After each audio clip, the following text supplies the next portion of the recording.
Hey there, friends and enemies, JoPa here again, and today I want to go over the new items you can find in Detritus Foundry in Remnant 2 with the Dark Horizon DLC. Now, these items could come in handy. I think some of them are very good, but you won't be able to obtain all of them in one single run. So, the reason for that is there is a new item called the Crop Sample, which you can find in this dungeon. And in order to get all the rewards from the crop sample, you're going to have to find it multiple times, as you do have some choices to make. So proceed through the dungeon until you do find the crop sample. Make sure you're searching everywhere, high and low, to make sure you don't miss it, because you're going to want to do this multiple times. And if you already go through the dungeon and you beat the boss, you can go back as well and make one of these choices, find the crop sample. Anyway, once you have the crop sample in hand, you are then going to proceed to a room where you can plant the crop sample if you would choose.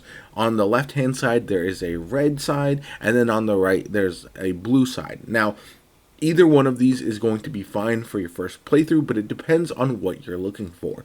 On the red side, there's the red statue.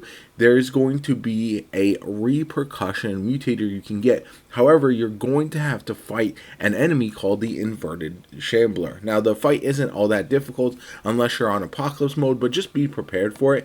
The repercussion mutator says each enemy hit by primary fire grants 1 stack of repercussion, increasing range damage by 3% per stack, max of 5 stacks, and shots consume stacks. At level 10, increases weapons critical chance by 3% per stack of repercussion. So this is going to be really good, especially if you're using single shot weapons, but it is something that I don't know if everyone is going to want right away. If you choose the blue statue instead, you will be able to get the Gossamer Heart. Now, you're going to plant the item, and instead of an enemy spawning, you're going to have to wait a little bit. I don't know what the timing is. I went and defeated the boss and then came back, but you're going to be able to get a new relic from that other side, which is called the Gossamer Heart. And it says innate base evade window frames increased by 1. On use, increases evade window bonus frames by an additional 2 for 15 seconds. So if you want to really maximize your iframes, this is one that I think could be absolutely awesome, and especially when you pair it with some of the amulets and rings from this DLC, there are some interesting build combinations to really maximize that perfect evade that you're looking for. But that's not all you can do with the crop sample. There's a couple other options, one of which I don't know exactly what it does yet. First off, you can go back to Ward 13 with the crop sample and give the item to the cook who is next to Reggie. Once you do, it will unlock the numbing agent as a purchasable consumable. Numbing agent increases the number of hits you can take before losing gray health by 1. This lasts for 60 minutes. Now, this one is very nice if you're running a gray health build, which with the new Berserker sword could be really, really fun.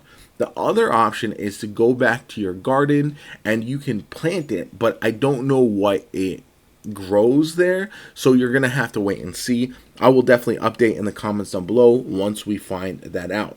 Now, if you proceed back through the foundry as well, towards the final boss, you're going to want to do that as well, because you will find a new weapon mod that is available after defeating it. So this boss is not overly difficult if you are on an easier mode, but it can be somewhat challenging on Apocalypse difficulty if you're not ready for it.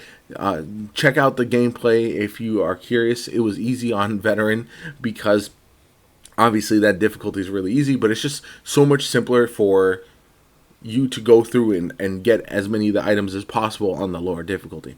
Anyway, Harvest Bots is the mod that you get from them, and it says releases 5 Harvester Bots for 30 seconds that seek an enemy to siphon, granting allies within 30 meters a stick of drain.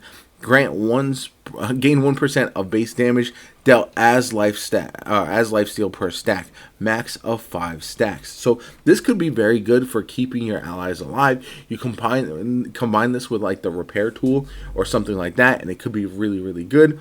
Apologies if you hear any background noise. I'm in Florida right now with the hurricane oncoming, so that's what that is. But anyway, if you enjoyed the video, like the video, comment, subscribe. As always, I hope it was helpful.